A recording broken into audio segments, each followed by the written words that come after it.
El Mayadín. Las bombas caen, son bases claves del enclave en la redonda. Esfera nave insignia porque saben que si las masas no saben, salen masas y las lanzas ante el hierro saben morir sus sueños de libertad, de humanidad sin yugo. La información será la mejor carta ante el verdugo, porque a su condición se llevó vidas porque pudo. Pero esto no es la selva y los pueblos no son felpudos. La dignidad en su estado más puro se mantuvo. Oídos atentos, ¿qué intereses tiene el que te está contando el cuento? Ojos abiertos, si buscan que no entiendas es porque te están mintiendo. Conflictos, conflictos, conflictos, conflictos, conflictos. Hola, soy Sebastián Salgado y te doy la bienvenida a Conflictos por Al Mayadín en español desde América Latina, donde hoy estaremos abordando el tema de la anexión de las repúblicas populares de Lugansk y Donetsk y las regiones de Jersón y Zaporille al territorio de la Federación Rusa, lo que antiguamente se conocía como Nova Rusia. Pero primero te invito a que recordemos qué decía el presidente de la Federación Rusa, Vladimir Putin, sobre este asunto. Las generaciones de nuestros ancestros se han peleado durante años y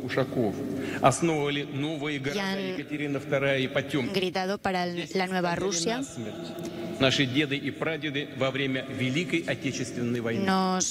Nuestros grandes hermanos y nuestros padres batallaban durante la Segunda Guerra Mundial y nunca los hemos olvidado, vuestro combate.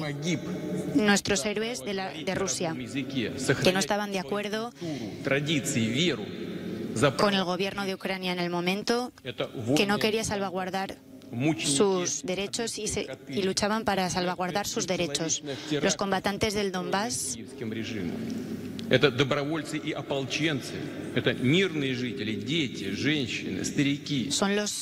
los habitantes del Donbass, son los habitantes tranquilos de todas las nacionalidades, ciudadanos rusos, ciudadanos verdaderos, líderes. Varios ídolos rusos.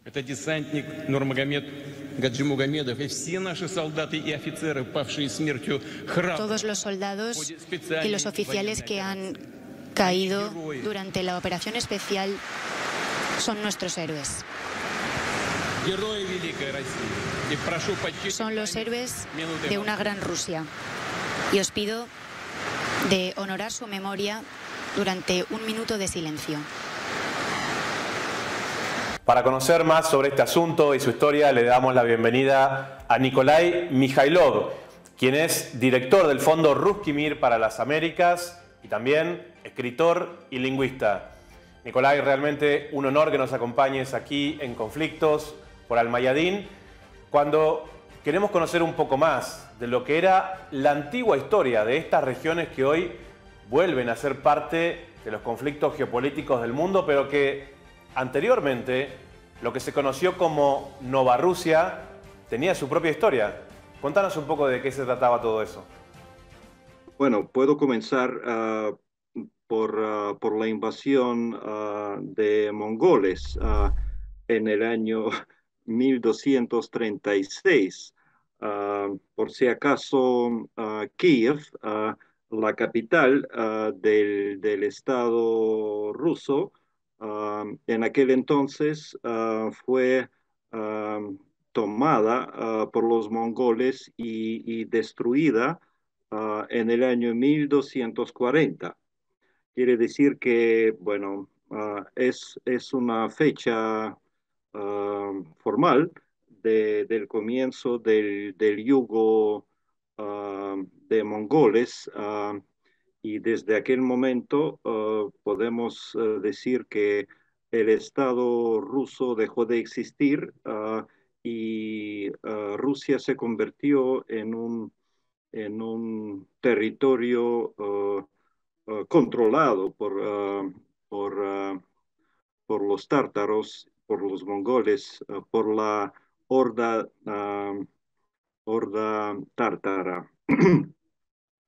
Bueno, a partir de eso, de esa fecha, Rusia, bueno, luchaba como casi 250 años contra el yugo tártaro y, bueno, después de desaparecer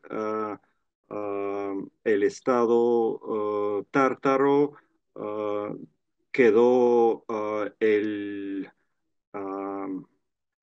Kanato de Crimea. Entonces, todas las guerras, los choques contra los tártaros de Crimea se produjeron a partir del siglo XVI y duraron hasta el siglo XVIII, en realidad. En el siglo XVIII ya el Kanato de Crimea era el aliado, o mejor dicho, fue un territorio controlado por el Imperio Otomano. Entonces, a final del siglo XVIII, Rusia, bajo la zarina o emperatriz Catalina II, logró retomar este territorio, reconquistar este territorio, y bueno, desde aquel momento toda la zona de Ucrania actual del norte, ¿no? Toda la costa del Mar Negro, incluyendo la península de Crimea, se incorporó a Rusia, al Imperio Ruso, ¿no? Entonces, hasta la Revolución de Octubre de 1917, todo lo que llamamos Novorossia era una provincia del imperio, ¿no? Y la primera independencia ucraniana se produjo en el año 1917, después de la revolución, pero duró como un año y medio, hasta que, bueno, fue retomada bajo el control del gobierno soviético, del gobierno de los bolcheviques. Nikolai Mikhailov, director del Fondo Ruski Mir para las Américas, te agradecemos muchísimo tu participación en Conflicto y la posibilidad de charlar con vos desde Moscú. Y para quienes les interesa este tipo de conflictos, la manera que tenemos de abordarlo aquí en Almayadín en español, es importante compartir con ustedes también que este presentador tuvo la posibilidad de estar siendo testigo directo de lo que fue y sigue siendo este conflicto entre Ucrania y la Federación Rusa. Y es por este motivo que quiero compartir con ustedes y de manera exclusiva algunas imágenes que nos tocó registrar a nosotros mismos en esa zona.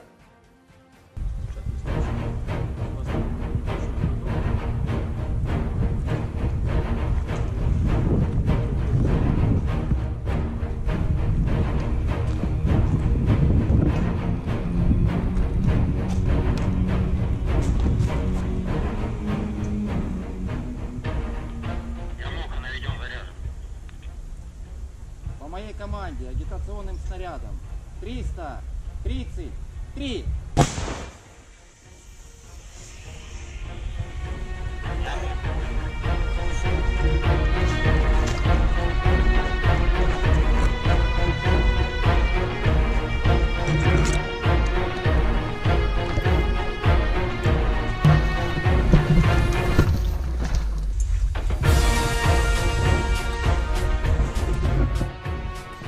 Parte de las reservas que tienen. interesante todo esto.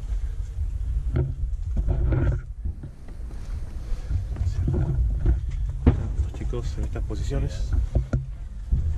Y ahora nos vamos pasando.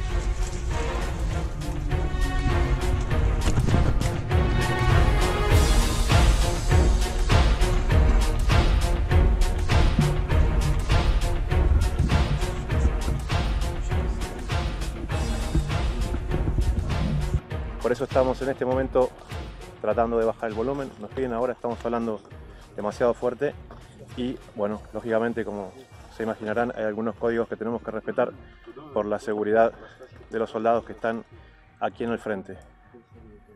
Una entereza, una valentía, una moral altísima vemos en cada una de estas tropas que realmente merecen todo nuestro reconocimiento. Hay fuego cruzado, bombardeo fuerte en este momento. Se escuchan los disparos, se escuchan las detonaciones. Vos foto entonces.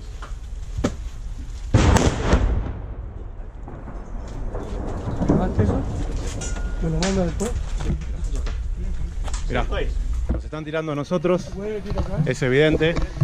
Miren ustedes, ahí otra vez, acá estamos repartiendo la comida y nos están tirando.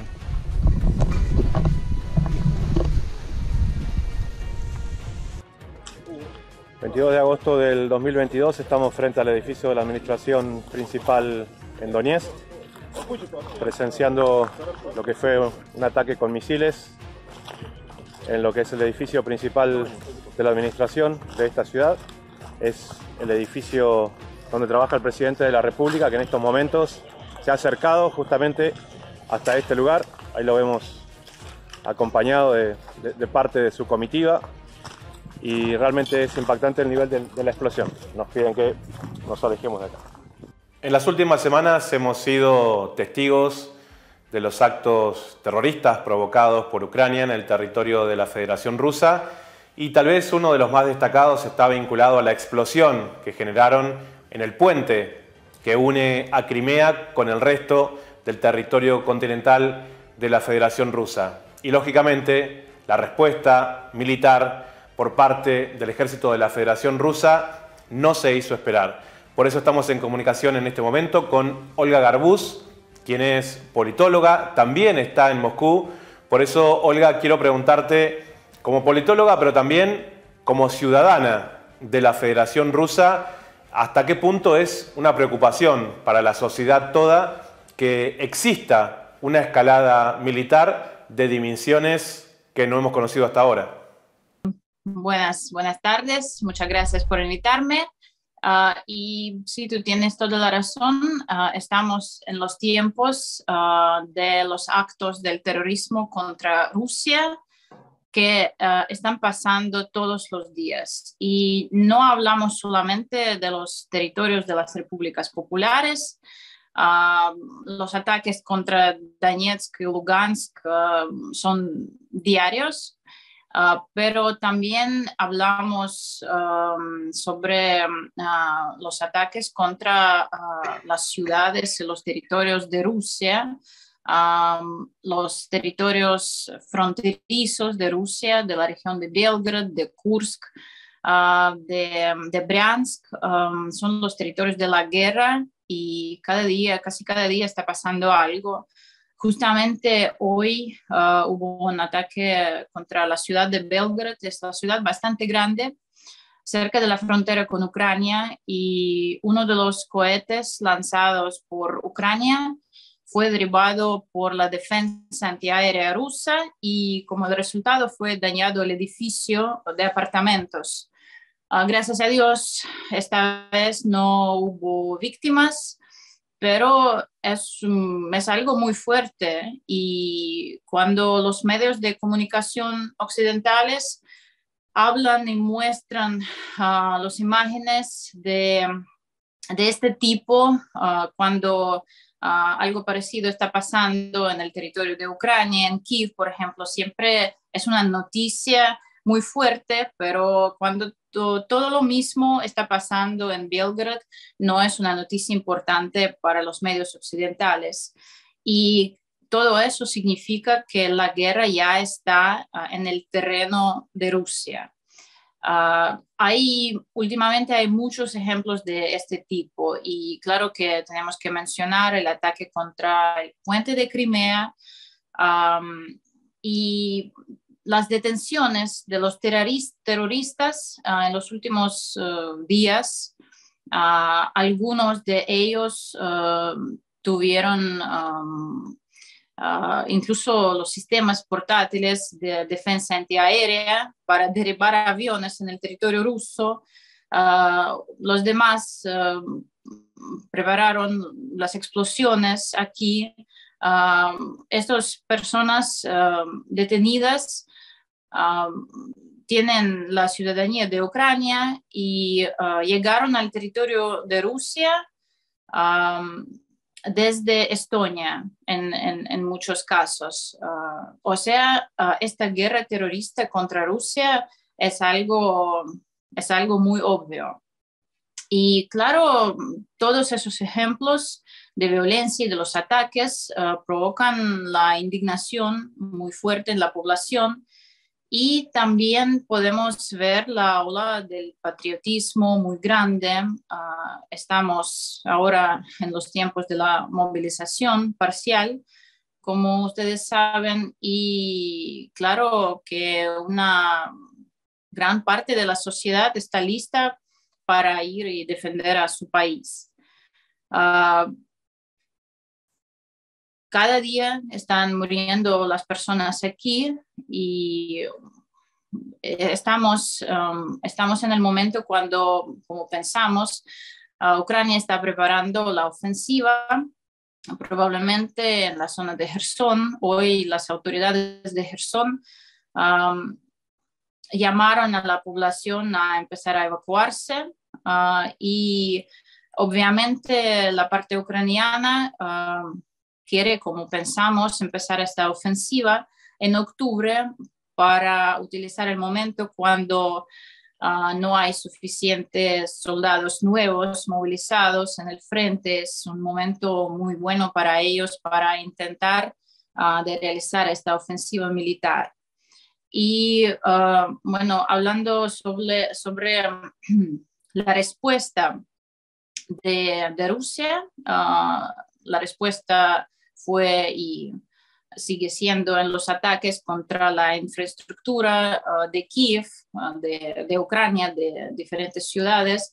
Es algo muy esperado. Yo pienso que la gente lo entiende perfectamente y hablamos de la necesidad de estas acciones por todo este tiempo, por estos meses que dura la operación militar. Yo te puedo decir que la gente aquí, los rusos, están, incluso aquellos que no están movilizados, están preparándose también. Hay muy popular ahora está intentar de buscar los cursos de entrenamiento militar, de la ayuda médica. Y la demanda es tan grande que no siempre tenemos la oferta suficiente en este campo. Mucha gente está pensando en eso. O sea, eso significa que el pueblo que sabe qué significa estar en la guerra, que sabe qué significa defenderse, está en el momento cuando entiende que tenemos que estar listos.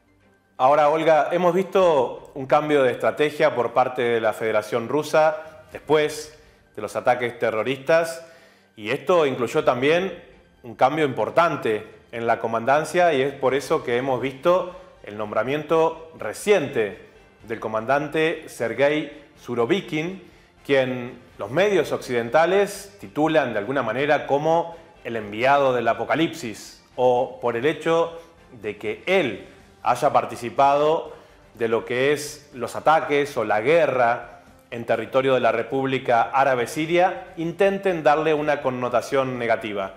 Contanos vos, que conocés realmente de quién se trata, un poco de la historia de este general. La pregunta siempre era, por ejemplo, ¿por qué Rusia no está atacando la infraestructura de Ucrania? ¿Por qué no hacemos nada con los ferrocarriles, con los puentes? ¿Por qué la OTAN está enviando las armas contra nosotros, utilizando obviamente estas vías. Y ahora lo que está haciendo Rusia en los últimos días es justamente los ataques contra la infraestructura de Ucrania. Antes de todo, no es solamente para mostrar nuestra potencia y nuestra fuerza después de los ataques contra el puente de Crimea.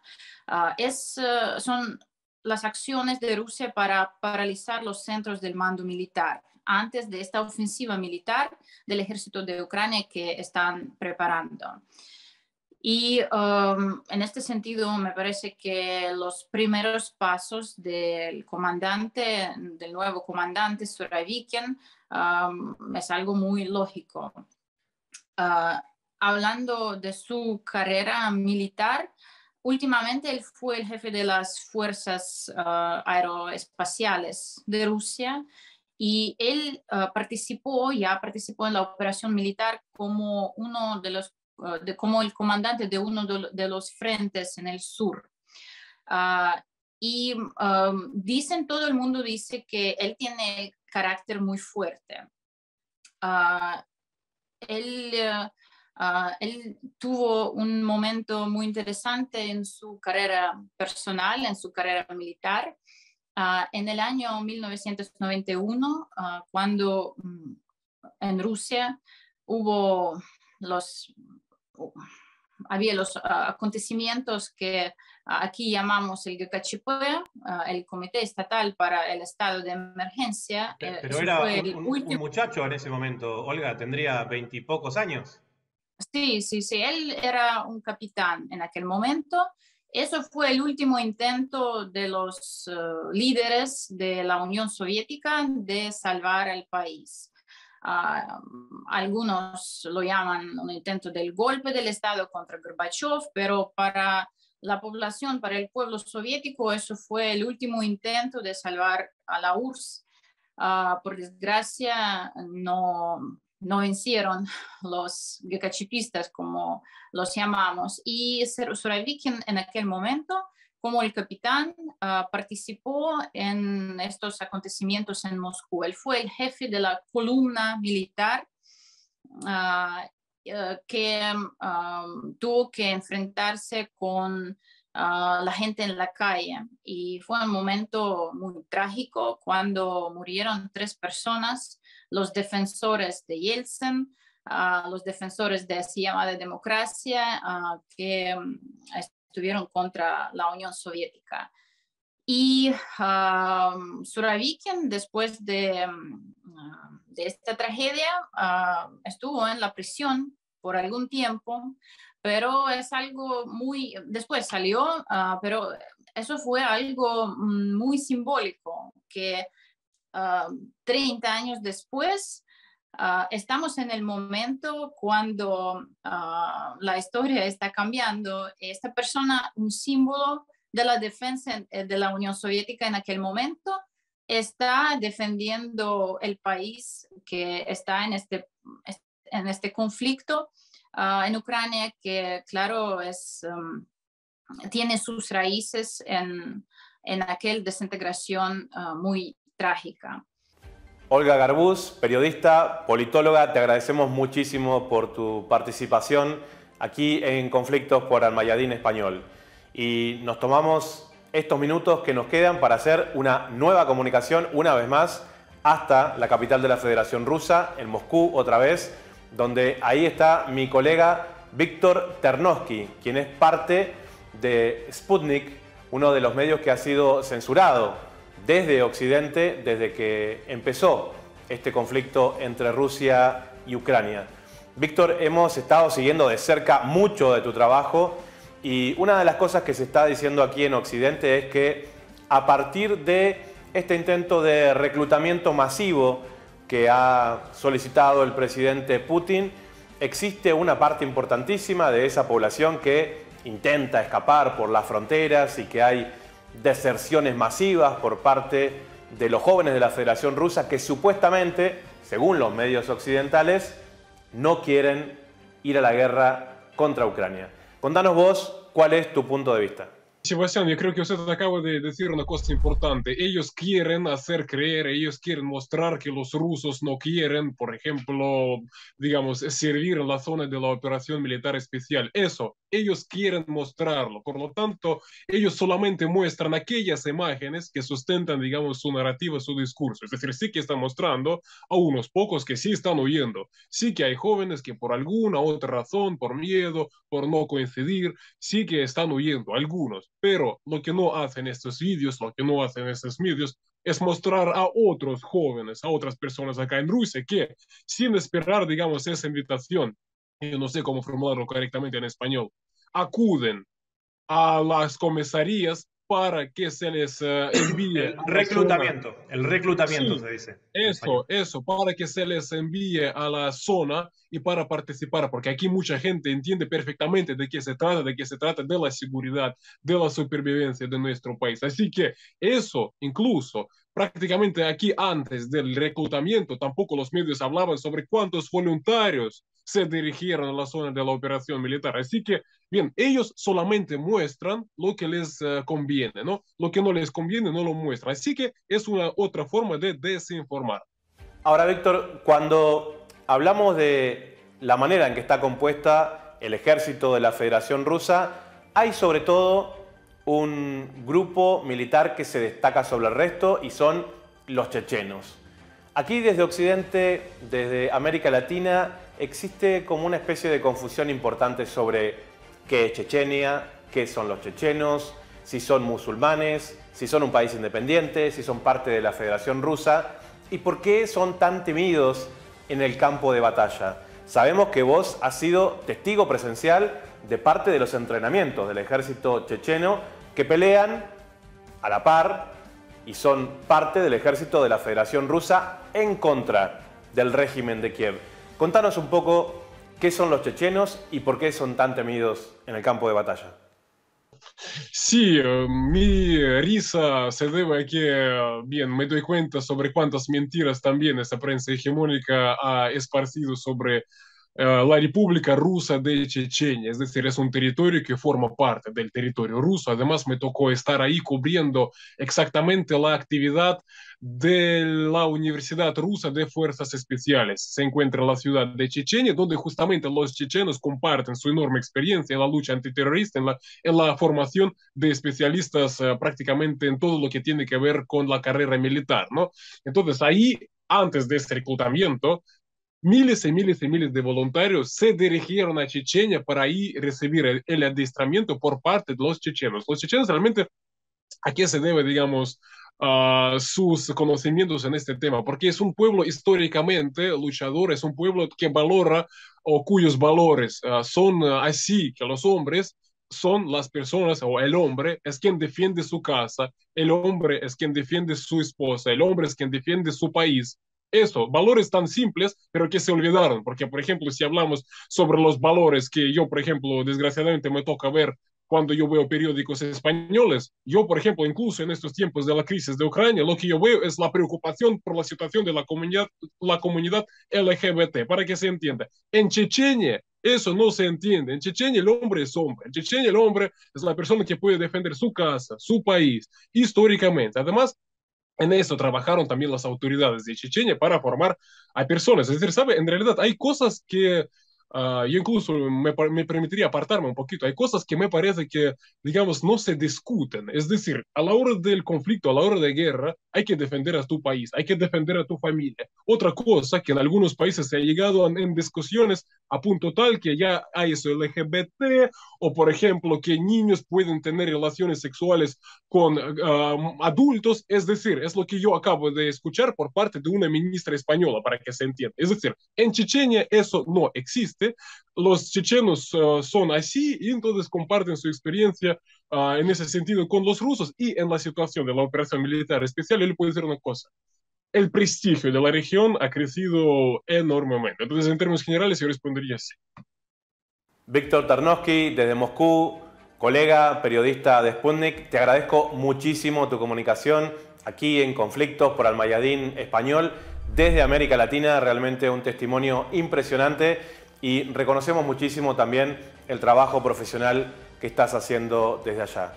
Aquí, desde este espacio, te agradecemos por seguir esta segunda emisión de Conflictos por el Mayadín Español. Mi nombre es Sebastián Salgado y te invito hasta una próxima emisión.